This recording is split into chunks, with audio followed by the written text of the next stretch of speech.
Hi, I'm John Paul, and a really warm welcome back to my channel. Today, I'm delighted to be continuing conversations around narcissism, particularly looking at a grandiose narcissism. A lot of the content that seems to be out there around narcissism is often, I think, sort of directed at people in relationship with someone who may have these more grandiose narcissistic traits, and I absolutely understand why that's the case. But from the point of view of today, I think it's helpful if somebody does have those traits. Some people do recognize it in themselves.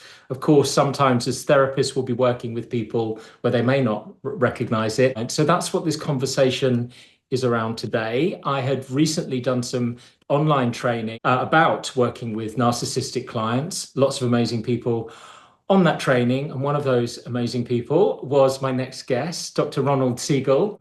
Ron, thank you so much for coming on. I really appreciate it. Thank you for inviting me. Just to start, I just wondered if you could tell us a bit about yourself. So I'm a clinical psychologist by training. I'm an assistant professor at Harvard Medical School here in the USA, and most of my professional work has been focused on the integration of mindfulness practices and compassion practices into psychotherapy. In particular, I have an interest in narcissism and the full range of narcissism, which includes the kind of pathological narcissism where people are insufferable and can't get along with others because they are so committed to showing off in one form or another, but all the way down to the other end of the continuum, which is those of us who don't seem particularly narcissistic, but are still constantly preoccupied with how we're doing, what are others thinking of us, and are usually in some combination of either being stressed out, feeling like, oh, I've got to stay on top of my game. I've got to, keep producing. I've got to keep being likable. I've got to keep achieving in some way or another, or getting kind of down in the dumps, feeling like we're falling behind. So I'm actually interested in the whole range of narcissism that way. And as you say, people are on a spectrum, but it's a word that's used all the time now, just like in some ways, I think anxiety, depression, of course, addictions, trauma. But there is something I think very particular about narcissism, unfortunately, where I think it's much more stigmatized. Probably for the kind of grandiose narcissist, perhaps at one end of the spectrum, that can cause people such difficulty. But I think the difficulty with that is often when people come in, it's not really something necessarily they will want to believe about themselves that they have these traits. But I do think it's quite common for human beings, actually, and in particular environments as well. Well, I would say some degree of narcissism. In other words, concern with self-evaluation and how we compare to others is not just common, but is absolutely universal. Uh, all all people in all cultures are preoccupied with this. Usually, when we call somebody narcissistic or we say they're suffering from a narcissistic personality disorder, it's when this has become insufferable, when they are so preoccupied with building themselves up, with in essence showing off in some fashion or another, that it's alienating to other people or counterproductive to relationships. So often we hear it discussed in the relational context, and I think you're absolutely right that it's quite stigmatized. That a person could say, "I have suffered." Trauma or I've suffered abuse, and they would tend to get as a response, some degree of empathy, compassion, or sympathy. A person says, "I'm pretty narcissistic," and if they say it with pride, they're going to get people judging them negatively. But it's very interesting. The second part of your question in there, which is what's the central mechanism behind this? Is it predominantly compensatory, meaning are people who act narcissistically people who feel particularly insecure, feel particularly inadequate, feel particularly like they're failing, and this is all a defense, maybe a defense that they're aware they're constructing, more likely an unconscious defense where they're simply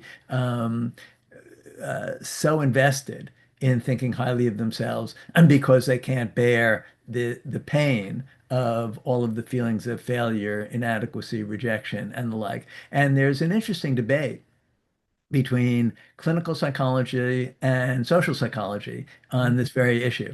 Clinical psychologists pretty universally, when you look at models of narcissism, say it's compensatory. We build ourselves up because we're trying to get away from the pain of feeling inadequate, rejected, ashamed, a failure, some combination of that cluster of sinking, painful, difficult feelings. The social psychologists say, no, I don't know. Looks like when we test narcissists with social psychology inventories, the kinds of self-report instruments social psychologists use for group, we think they're actually just deluded. They actually believe that they're better than everybody else. And you can imagine a pathway by which people get deluded. You could deluded in this way. You can imagine someone who's actually the proverbial prince, right? They're born into a very rich family, a very powerful family, maybe an actual royal family. Everybody treats them as though they're somehow superior to others, and that becomes what's internalized. They actually believe themselves to be superior to others. You can imagine certain cultural contexts where that would be the case.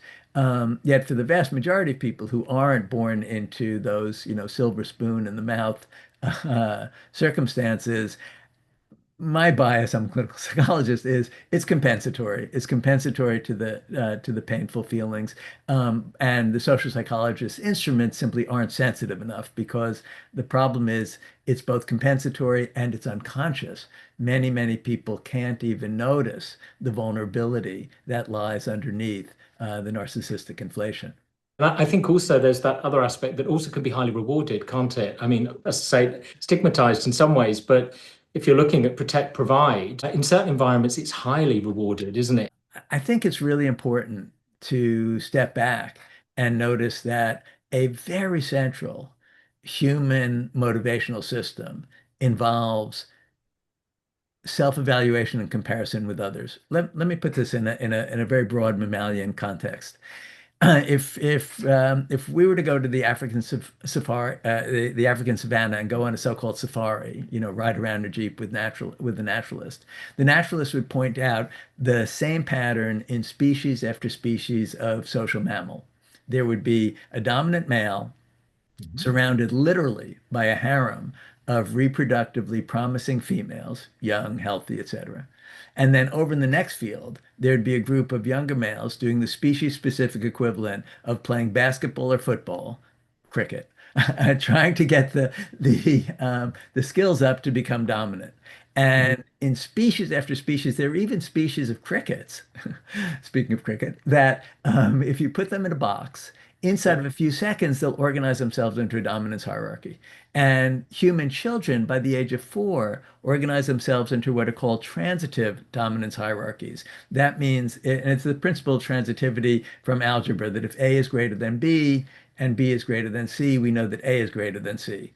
So if Julio can lord it over Sally, and Sally can lord it over John. John knows he has to be subservient to Julio, right? Sure.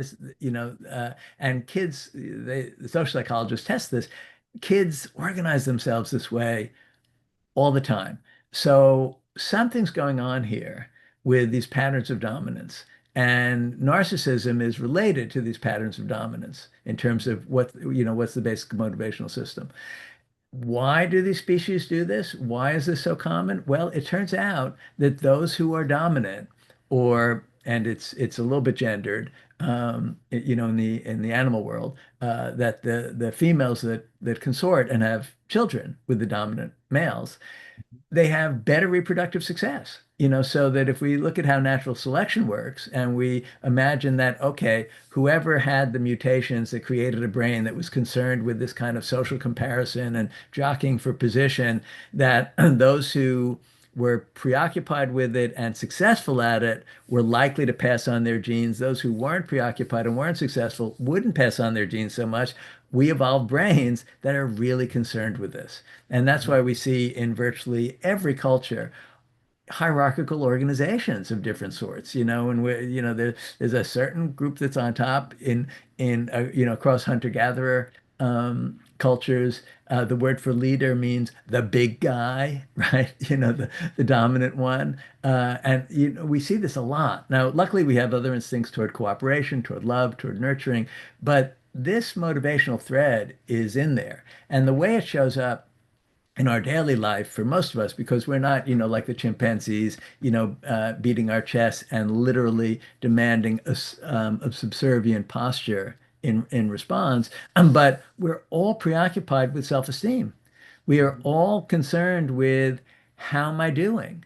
And we all choose different criteria to evaluate ourselves on. For one person, I was a smart kid and I'm an academic in some ways. I've written a lot of books. So for me, it's being smart, right, is the criteria that matters a lot. But for someone else, it would be being physically strong. For someone else, it would be being popular. For someone else, it might be very noble things, such as, being genuine or generous or kind or caring. There are many, many different criteria that we use, but what we have in common is we're always evaluating ourselves this way.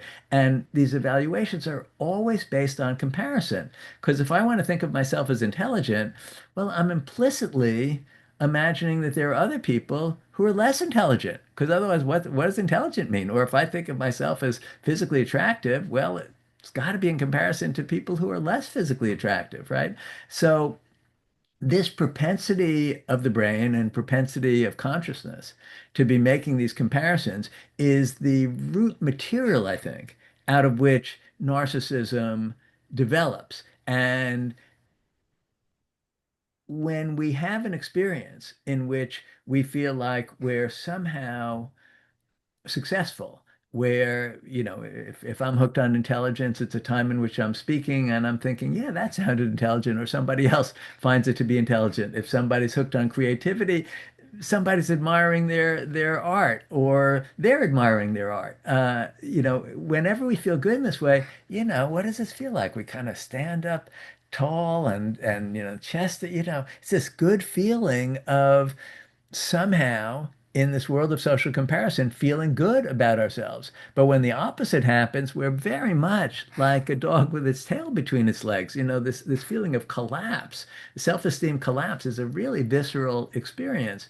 So folks who are in a problematic particular, so this causes suffering for everybody, and I would argue it's actually problematic for everybody. It's one of the many propensities of the brain that simply cause psychological suffering for humans. But the folks who really double down and really get seriously hooked on this in a way that's so bad that everybody around them says they're narcissistic have developed a coping strategy in which the way they ward off the pain of collapse, this pain that we feel when we feel rejected, when we feel less than, when we feel like we're not living up to some inner standard, when we feel ashamed, they all have the same, I'm trying to show it in my body, the same kind of sinking feeling is by proving that I'm actually on top and coming out either through constant real achievements or exaggerating them or the like. So I think it's useful to see this in this context. It also means it's nobody's fault, right? This is kind of how we evolve. And I just want to then bring this into what you mentioned, which is how this shows up, in organizations, and how this might be positively reinforced in some ways, because it is really true that people who are able to posture in this way, such that it's convincing and other people actually do think that they're better than others. They're so much more confident than I am. They're so much more self-assured than I am. They can make decisions and follow through on those decisions while I waffle. People start to see some of the qualities of narcissism and they think, yeah, I want them to lead this organization. And in fact, we have a very disproportionate number of people who are narcissistically inclined, who are in high positions in politics. I'm sure in your own, wherever people are listening to this around the world, they can identify this in their own political leaders, in corporate positions and the like. And what the social psychologists tell us is they're very attractive, but they tend to lead the organizations to ruin. Mhm. It actually doesn't work out well because when people are doubling down on this defensive posture, what happens is they don't they don't have sufficient humility. Let's say I'm making a decision as the head of an organization, and I have an idea that maybe that this would be a good idea, but all facts considered, there's probably about a 60% chance that this would be a good idea. But because I'm so attached to the idea that my ideas are superior, I'm smarter, I have more insight, I bet the farm on it, right? I put all the resources toward this thing. And you can do that a few times and maybe get lucky. But if you continue to do that in a leadership position, sooner or later you bet the farm and something really horrible happens and the thing crashes. So people are attracted to it. People do rise to these positions, but it's not a great long-term strategy. So there's a lot of ideas all in there that I've bundled. Let me pause and hear your thoughts. This sense of self that somebody might have, I think it would tend to be by besting others. So it tends to be an outward in sense of self. I think that's what I might see. Any sense of self-worth might come from being superior, bigger house, richer, as you say, better looking. Usually the stuff that other people can see, physical appearance, material possessions, that job status, those kind of things. There is that interesting side, which perhaps we could talk about, is if you're looking at it, that sort of balance between having healthy self-esteem, which and also only getting sense of self by being better than others. If my daughter was walking into a corporate environment, for example, I would want her to think that she had these great qualities and to be able to talk about them. Not that necessarily that she's better than the other person who's coming in afterwards, but I would want her to have that sort of healthy, grounded sense of self. And I suppose in a job interview situation, she is competing with other people. It's a difficult thing generally in life, but I also think in terms of working with somebody as well, because it is that if you're looking at that position where there is a kind of sense of superiority, which perhaps is compensating for perceived worthlessness or shame, how do you kind of help to build or deal with the kind of shame and the pain and the collapse and where somebody falls back into nothing if Right. So challenged, whilst also pointing out how unhelpful, I suppose, the sense of superiority, how disconnecting it is in relationship with self, but also others. Again, there's a lot there, but I want yeah, no, great thoughts and reflections. Let me address a few of them. Um, I have a little bit of a outlier position on this. I'm Mhm. not a big fan of healthy self-esteem. Or so-called good self-esteem. Mm. And I think there's an alternative that is more reliable as a pathway to well-being. So let's first take your daughter going into the job interview. Having a realistic sense of my abilities, absolutely. Mm. That's not necessarily about self-esteem. That's simply saying, I can do this, I can do that, I can do this other thing. If you'd Yeah. like to hire me, I'm happy to, give it a try. Here's my track record of doing these. That's simply knowing what one's capacities are, but Mm. not necessarily with the good feeling about look at my capacities, nor the bad feeling about these are the capacities I don't have. It's simply this is what I can do. Relying on feeling good about our capacities or our achievements fails for two reasons to sustain us. The first is because of what I like to call narcissistic recalibration. Okay, Mhm. that what once floated our boat no longer floats our boat. I don't know if you and our viewers remember the common childhood toy, which is a series of concentric rings that sit on a pole. That if you put these on in the right order, it forms a multicolored cone, right? And toddlers will work on this. And when the toddler gets it, and it looks like the Christmas tree of the cone, it's like, "Hey, mommy, hey, daddy, look at this. I did it." There's a sense of pride, accomplishment, the self-esteem boost that comes from that. Yeah.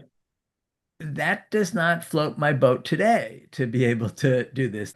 And Yeah. we can look at this throughout a lifetime, learning to walk, learning to do the toy, learning to um, go off to school, to walk to the store alone, ride a bicycle. There's so many of these steps that at the time they're really very meaningful to us. We become accustomed to what we can do, what we've had, and then we need the next. We need Sure. the next. And you see this so much in people generally, but you see it particularly in people who are on the more problematic end of narcissism. It's never enough. They always need the next. They always need the next. And then this runs against the reality of change in the world. Let's say I'm really, really, really good as an athlete, such that I won the Olympic gold medal. What are the chances that I'm going to win the gold in 4 years? Maybe. 8 years, probably not. 12 years, pretty much definitely not. And we all get sick and age and die. So if we're trying to develop a sense of well-being in the world through even so-called healthy self-esteem, we are doomed because we're not going to be able to continue to, accomplish Mm. something higher and higher. And because everything changes and there's arcs to this and we're going to lose this all. So what's the alternative? The alternative is developing what psychologists now call self-compassion. And there's a huge body of research based on this. My friend and colleague, Kristen Neff, developed a scale for this. She and my other friend and colleague, Chris Germer, have developed training programs for this. And I think it's easiest to understand this if your daughter sounds like she's maybe a grown up, but thinking of our kids when they're little. Yeah. Let's say I have a child who really, really wanted to, this being the American context, really, really wanted to make the baseball team in the spring. And they practiced a lot. They were doing hitting practice and catching and throwing practice. And they went for the tryouts and they didn't make it. And they come home utterly crestfallen.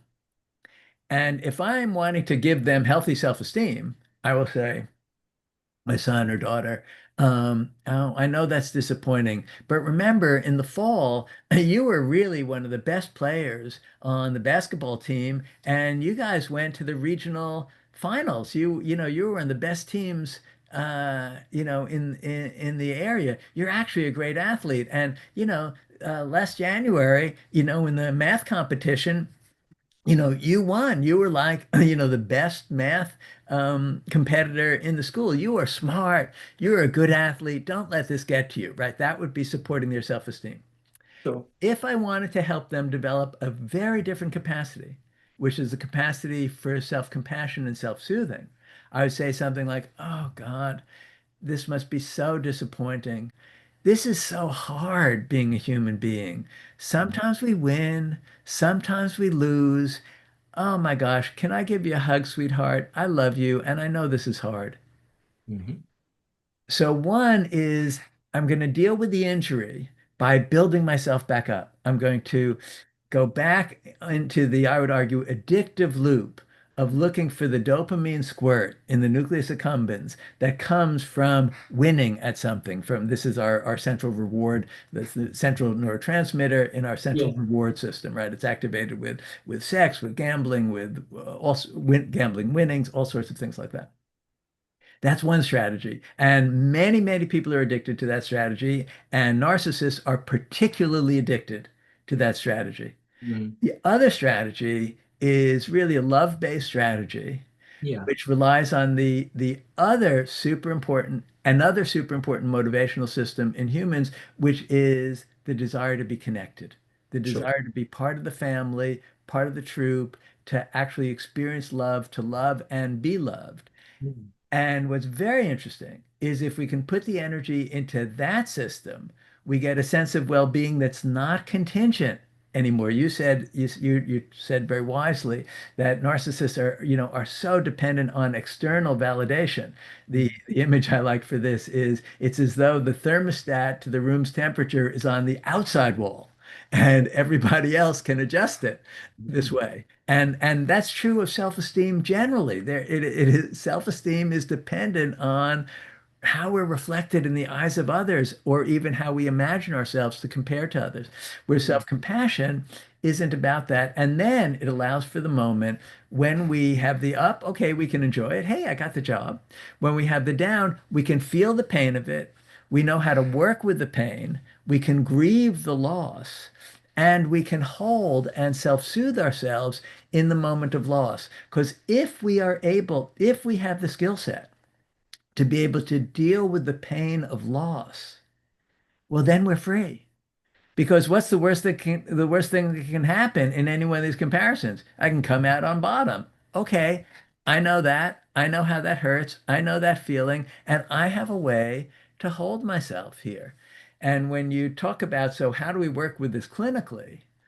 We work with this clinically by establishing enough safety and enough trust so we can begin to be the loving presence for the narcissist, so we can begin to offer the possibility that there's this other channel, that there's this channel of non-competitive connection Mm. that can hold us when we have the disappointment. And then we can gently, well, I mean, some people do it full bore, you know, your life is going to be a complete shit show if you keep going down this path.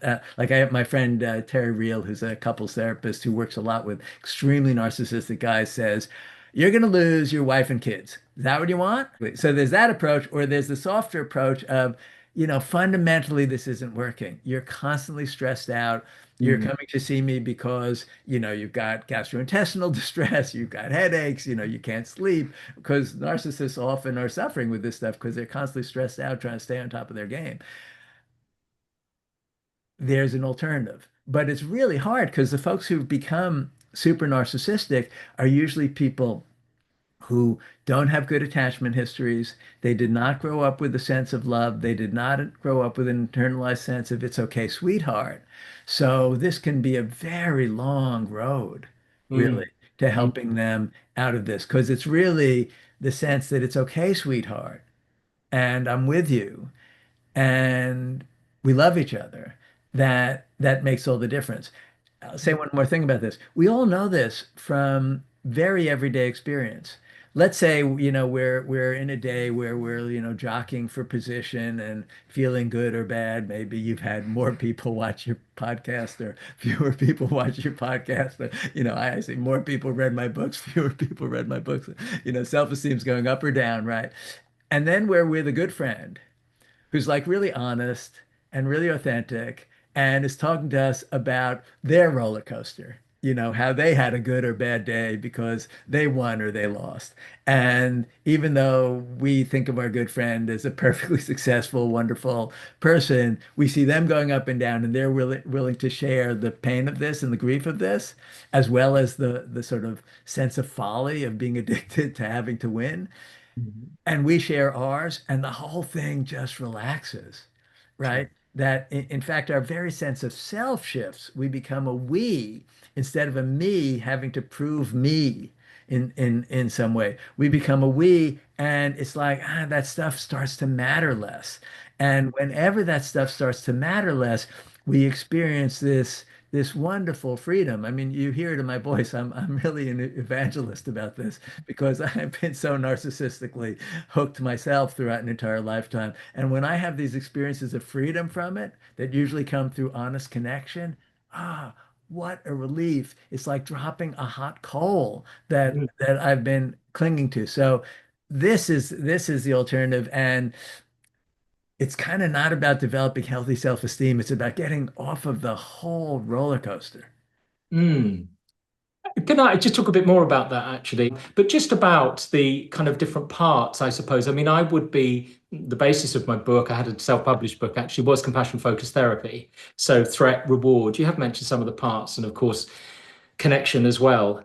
And I do, Ron. I think it'd be really interesting, just from my personal point of view, to look at the connection side of things and love and empathy as well, because um, it's not necessarily related particularly to narcissism, but there can be an offer the other cheek type thing, which comes with empathy and connection and compassion, which to me, potentially for some people, might leave them unsafe. Well, a phrase which was used quite interestingly in the training, which I saw somebody used it, they said adding another psychological dimension, which I quite like. I think of often narcissistic people, um, they will be bouncing between threat and reward. So because largely problem focused, don't think a lot of themselves, a lot of self-criticism potentially, and often will go to the reward system to help themselves to feel good. And it's fundamentally, as you say, never going to be enough. It's not sustainable. You'll always need more. You'll always have, once you've got the beautiful new car, your neighbour's got a more beautiful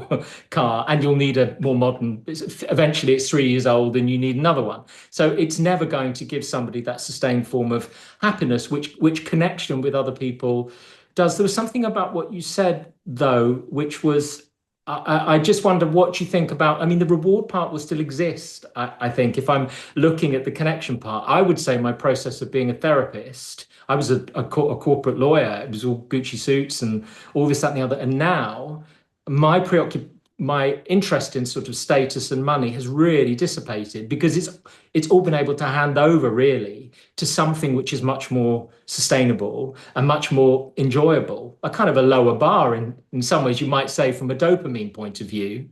Well, actually, sometimes it isn't, but has been able to hand over to something which is much more fulfilling for me, Yeah. rewarding. And that's not just about being people's therapist. That's life in general. That process has happened. I would still say though, I mean, there is potentially perhaps that drive part, the reward part can also still be quite helpful. But I would say that for me, it's now hooked onto a connection.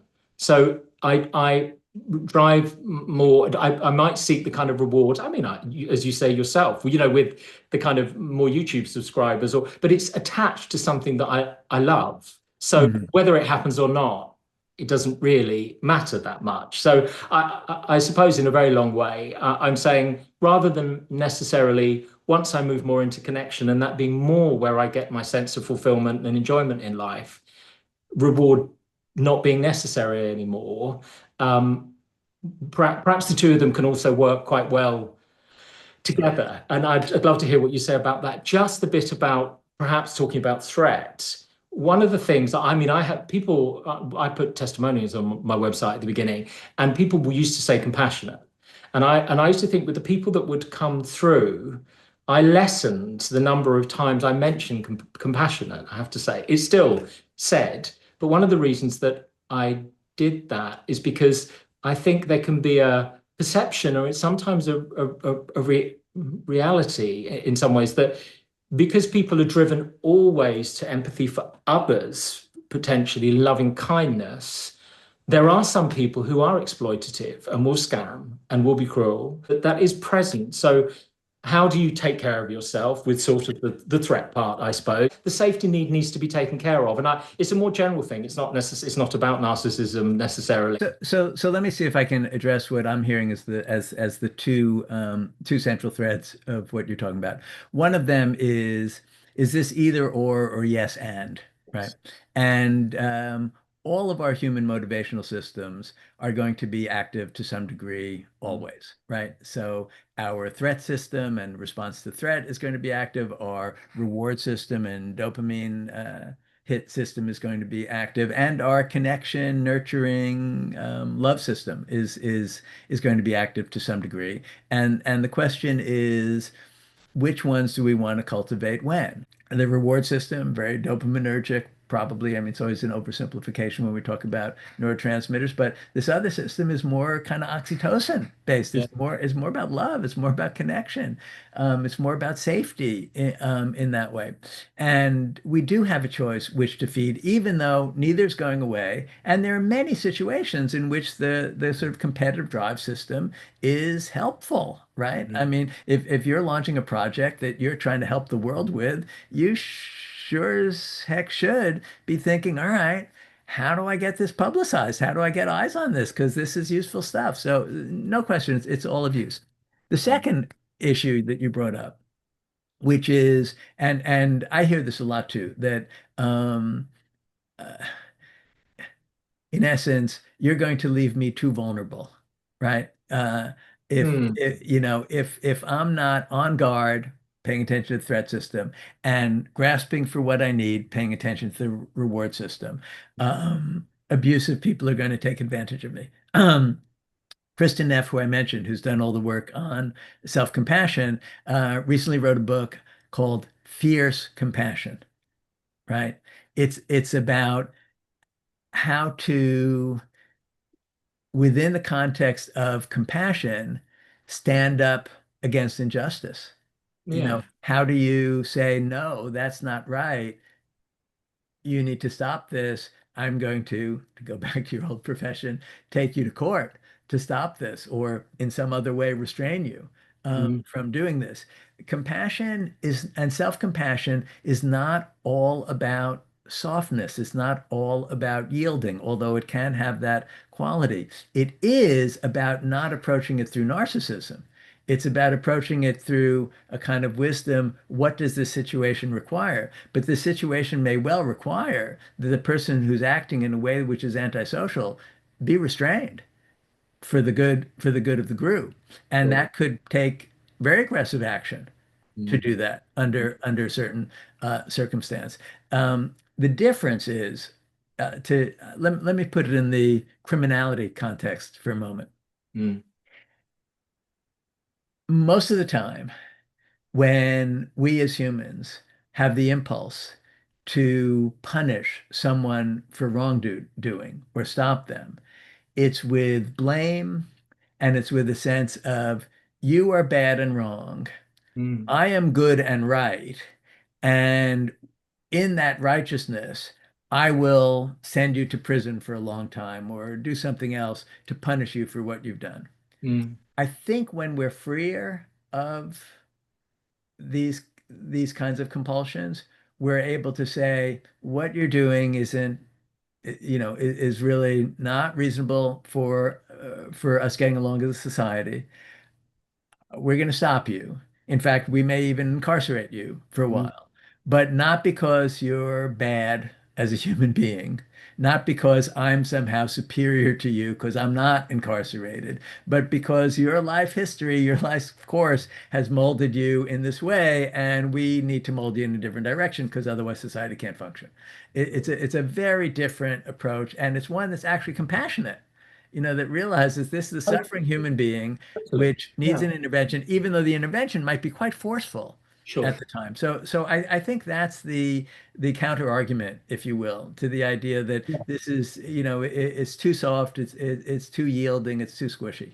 Yes, in terms of what you're saying, actually does take us on to perhaps working with clients who may be in this place to the extent that, for example, they are demonstrating behavior which could be harmful to themselves and others. There are law courts, and outside of a therapy room, people might say that's not okay. Or as far as certain behaviors, or do you realize the impact you're having on other people? Or that was really hurtful when you did that. I need you to stop doing that. Of course, we're in therapy rooms as well. So those things I don't think are often said as much. But if you have someone who's quite disconnected from perhaps how other people would experience them and believe they're, for example, father of the year or partner of the year, and actually engaging in behavior, which and the feedback they're getting from, say, their partner is they need to come to therapy to talk about it.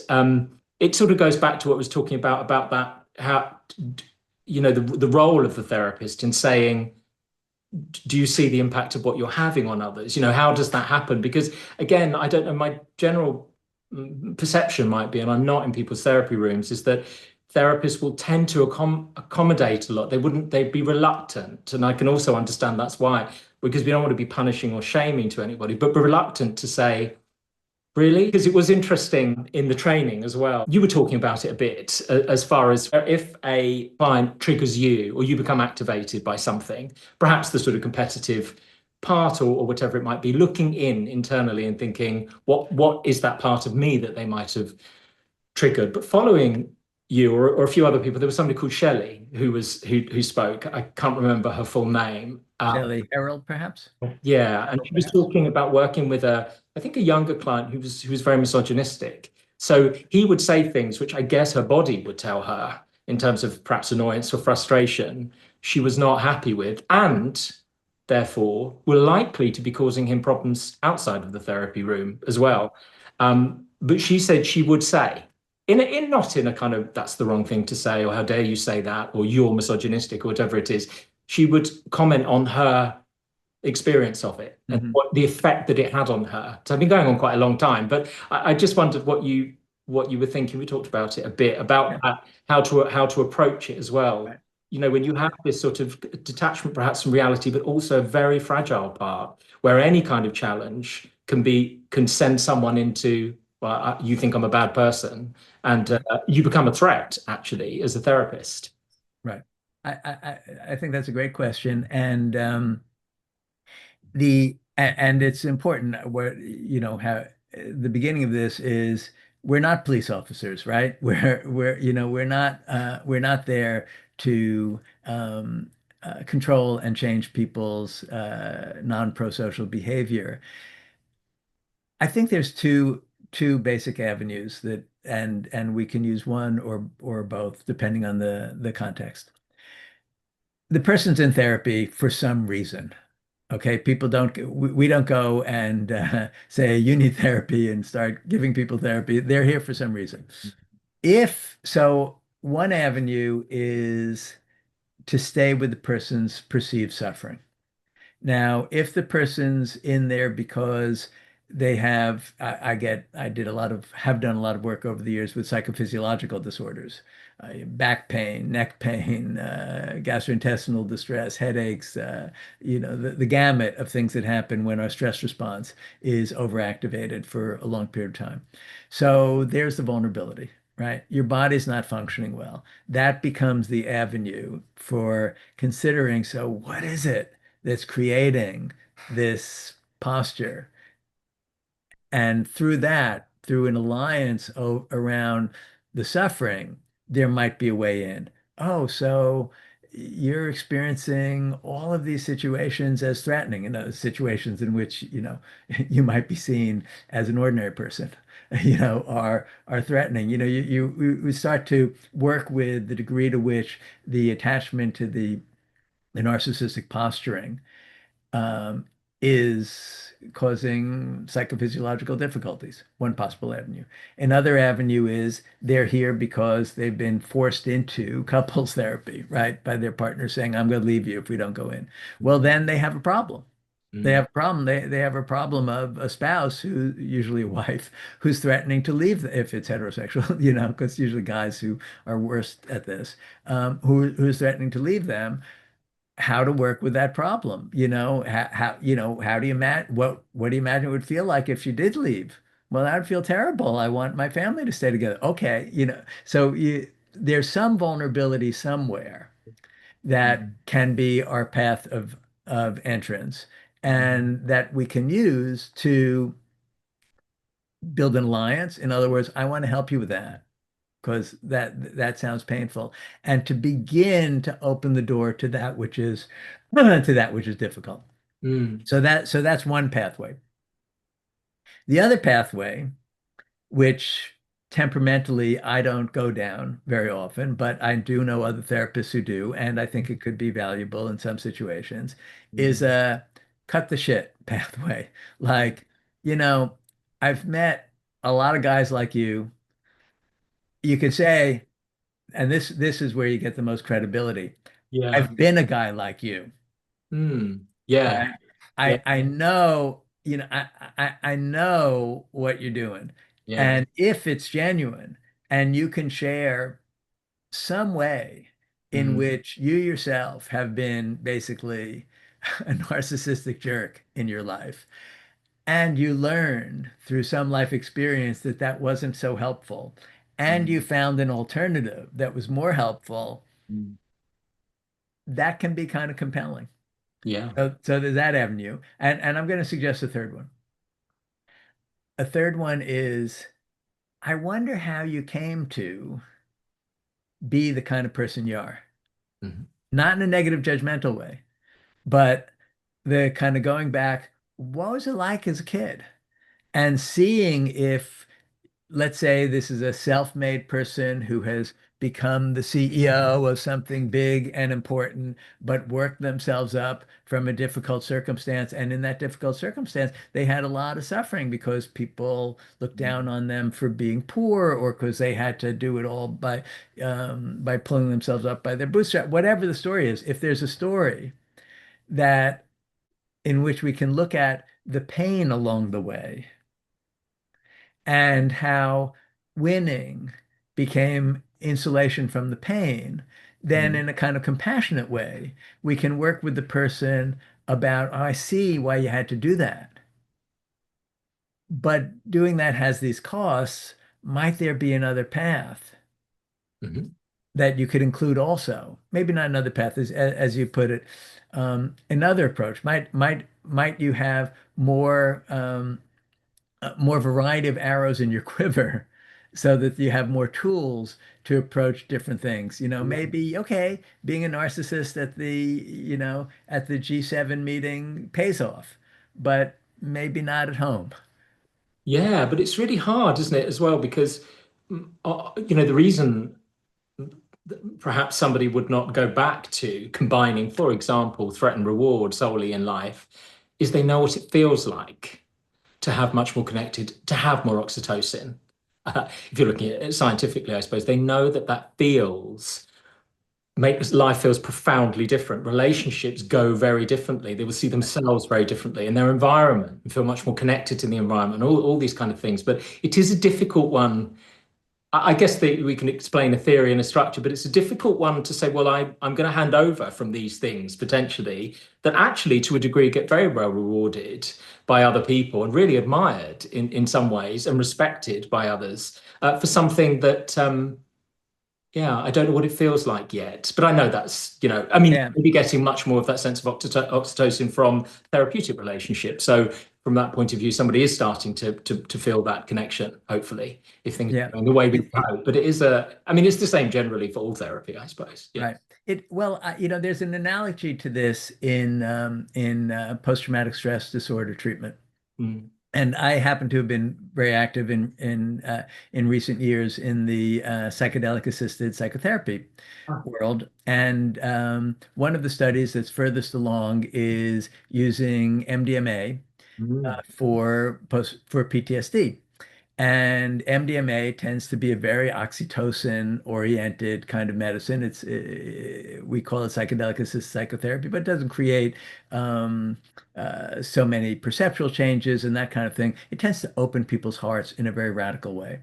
And in the phase 3 studies of this here in the Boston area, my friend and colleague Bessel van der Kolk was the principal investigator, and he's a very smart, well-known trauma expert. And somebody convinced him to add a self-compassion scale to the study. And what happened for a number of these people was it would be the results were extremely robust in terms of alleviating PTSD. Um, and very often the story would be that, let's say it was a combat veteran who had, killed a kid by accident. And after that, their life was shattered. And we know from studies of PTSD that when people have more challenged attachment histories, when they didn't have the early oxytocin experience, they didn't have the "it's okay, sweetheart" feeling internalized at a young age, and then they have subsequent later trauma, it's really rough. I mean, those are the folks who have the really bad PTSD and whose lives get terribly derailed. It's an overgeneralization, but that pattern tends to hold a fair amount. And here is this guy who very much had that pattern, has this experience, and two things come out of it. One is he's saying, "Oh my gosh, now I know what love feels like," Mm. because he hadn't really previously experienced Interesting. that. And Yeah. number two was, I see this so differently. I was a terrified 19-year-old with a high-powered weapon where my Mm. friend had just been killed and there were people, wanting to kill me. I was panicked when I pulled that trigger. Of course I pulled that trigger. How could I have done anything else, really? with my nervous system in that circumstance. I mean, it's horrible. I feel tremendous grief, but you know, it's also understandable what Mm. happened. He could suddenly hold this with love. Yeah. And Bessel would say, that prior to and they discovered that the strongest correlate of the various measures for who got better from their PTSD with psychotherapy assisted by MDMA. This isn't just giving the drug, this is in the context of psychotherapy. Mm. The folks who had the most significant changes in level of self-compassion got the most better. In other words, the people who could hold themselves and understand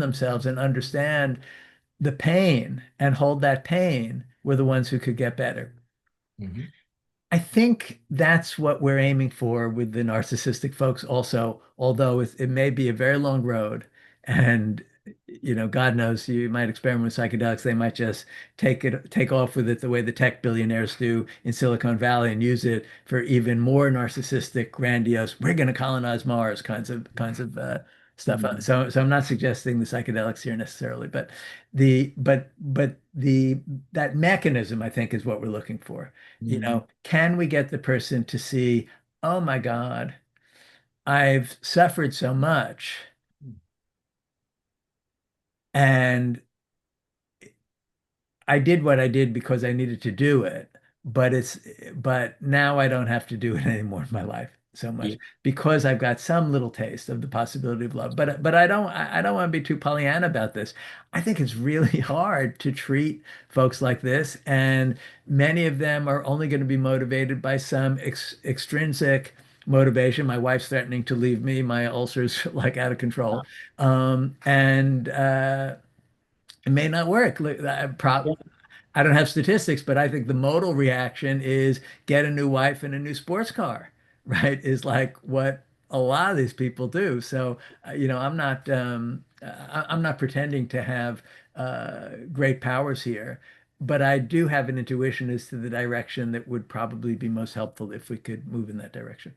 Yeah, yeah. I guess, fear is a motivator, isn't it? That's why threat might bring people into therapy, but I don't think it's necessarily somebody's going to need to have that experience of feeling connected, I think, to be the motivator that sustains even therapy. I Yeah. mean, some people, perhaps some grandiose narcissistic people might leave therapy early with challenge and those kind of things. But interesting what you're saying. I did speak to somebody on the channel called Dr. Nicholas Bruce. I'll put a link to the video, who works with plant medicines, I think he called them, ketamine, MDMA, but combines it with internal family systems. Mhm. So that he integrates. And I think, again, he told the story of a client who, I think it was ketamine they'd taken, and she said, "This is the first, and now I know what it feels like to feel safe in my body."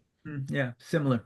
Yeah. So it's just, so perhaps when somebody's had that experience, I suppose that's what I'm saying. Well, is why you told the story, I guess, isn't it? It actually gives somebody, perhaps in MDMA, ketamine, a feeling of what could, an actual experience of what could be. Yes, yes, right. I think that's part of how these medicines work. They obviously they're not the solution, right? Because you're not going to continue to take these medicines all the time. But they do open doors. They Mm. provide a sense of, oh, there might be an alternative pathway. And Mhm. I haven't done any of this work, but and this is just a thought. There is a venerable history of using MDMA in couples treatment Mm. because what happens is people's defenses relax, love opens up, Mm. and the most typical conversation is, I'm so sorry for all the ways I've hurt you, including I'm so sorry for all the ways that I built myself up at your expense. Like Mm. that is not an infrequent thing Mm. that happens in couples work. So maybe it would there's an empirical question, one would have to do the studies. Maybe it could help in these Mm. circumstances where the partner is dragging the person in because Mm. they can't take it anymore. Mm. Fascinating. I mean, there's studies going on all the time about it, aren't there? So I guess that will develop over time. But just a few questions to finish up, really. advice that you would give someone who, if we again looking at grandiose narcissism, who's working with a client? I mean, we've been talking about it all the way through, really, but is there a particular piece of advice you would give to a therapist who is identifying this in a client? Well, I think the first pieces of advice are to do as much of our own work on ourselves as possible. So Mm. that I mean, I find when working with folks like this that either they're posturing with "you're the greatest psychotherapist ever," right? Because of course they would only see the greatest psychotherapist ever, And and you also, so, and it is very easy because we're all insecure ourselves as therapists, and we all have our own childhood histories of, being, not winning at something or another, right? So the first one would be when we notice our own chest swelling with pride because this CEO of something really important tells us we're the best ever, take note. You only know, matter of time. like tug on that balloon string a little bit Yeah. and see if you might come down to earth. Similarly with the converse, like if the person says, basically is doing things that are making us feel inadequate, whether it's because they're telling us that they're a captain of industry and we're just scraping by on what we can earn as a therapist, or they're just something where we're starting to feel inadequate, be aware of that too and see what we can do to gently, pull ourselves up. Mhm.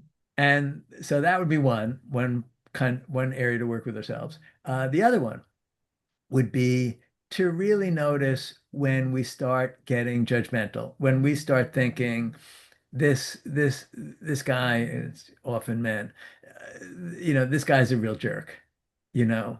Um, when that happens, to see if we can, in Buddhist traditions, there's a phrase, dependent origination, which means all phenomena arise from previous causes and conditions. It's simply the law of cause and effect. And when we find ourselves being judgmental, because when we're being judgmental, we're actually implicitly imagining that if I had that person's DNA and I had that person's exact day-to-day, moment-to-moment environmental Mhm. experience, I wouldn't act the way they act. But of course, that's absurd because if I had their DNA and I had their moment-to-moment experience, I would be that person acting exactly as they act now. To realize that we all come to whoever we are quite naturally from this combination of, genetic proclivities and life experience. And even though we have the subjective experience of choosing, it feels like we're choosing, we're very much shaped by factors and conditions. And to keep that in mind throughout, like, okay, something's made this person this way. Let me do what I can to really understand that, rather than get into our own kind of righteous judgment of them. Because it's very easy to feel, on the one hand, diminished because they're a captain of industry and we're a regular old therapist. And on Mm. the other hand, super superior because we're so much healthier relationally than they are. And, Yeah. you know, anything we can do to not be engaged by that dimension is going Mm. to free us, I think, to be maximally flexible and sensitive to the needs of the person we're working with. Mm. Interesting. Yeah. And if somebody thinks they have narcissistic traits, perhaps, or and particularly this sort of grandiose place may occupy that, what would you say to them? I'd say join the club. I mean, you know, I, my own life experience, like, I've been, into Buddhist meditation practice some 50 years. I've been a psychologist some 50 years. Uh, I see my own narcissism every moment Mm. of my life. And, um, my alternatives are to think either that I'm a really bad person or that there's something universal about this. And I'm willing to go with, I think there's something universal about this. And I think the degree to which we can see this actually frees us up to be to behave less narcissistically, even Mm. as we see our constant narcissistic impulses arising. Mm. And and I would say, anything that moves us towards seeing our common humanity, including our, total nonsense around, I mean, because it can really look silly when you've got perspective on this and can elicit what we might call the cosmic chuckle, which is when we see our mind doing something, but there's another part of us that has sufficient wisdom as to notice how ridiculous it is. I think that's what we're aiming for here. And if we're really caught, do what we can to tug the balloon down, or if we're really caught in the dumps, tug the balloon up and remind ourselves that nobody's actually any better or worse than anyone else. Nobody's more worthy or less worthy than anybody else. We're all going to become decrepit and die. And, this, while a very powerful set of feelings, very much baked into our neurobiology, is also ridiculously silly from any kind of wisdom perspective. And Mm. to whatever extent we can inch ourselves toward noticing that, I'd say let's try to notice. Mm. And humor can work very well, I think, actually, in these situations. Humor Can't helps a lot. laugh at it, but to No, with it. the fundamental ridiculousness of it all, actually, isn't it? But you mentioned death there. In terms of the remainder of life, or the life that's happened in the past for you, just the last question: what would your favorite piece of life advice be? Try to develop as much humility as possible, Mm. but not a self-critical humility. Try to notice. So I wrote a book around these themes recently, and Mm. it's called The Extraordinary Gift of Being Ordinary. I was just thinking that, yeah, You yeah. know, try to find the um, the extraordinary gift of being ordinary, of noticing that, when we're not preoccupied with ourselves, when we're less preoccupied with ourselves, more love, light, and wisdom emerges naturally, and we actually feel so much better. So let's try to inch in that direction. And with the caveat that you said, that doesn't mean, let other people exploit us and all that, but really take this project of making a connection rather than an impression Mhm. seriously. Mhm. Because that for me has been the most transformative um, guideline to follow. Fantastic. Thank you so much. That was amazing. I will actually we'll put links to your books and anything else Great. you link to beneath Great. Thank you. the Yeah, video. no, I knew you'd be amazing, and you were. Thank you, Ron. Thank you so much for that. Really appreciate it. I think there's a huge amount. I mean, just generally about life and therapy as well, but yeah, specifically around narcissism there. Yeah, thank you. yeah, fascinating discussion. Thank you for all your both thoughtful questions and your thoughtful perspectives on this.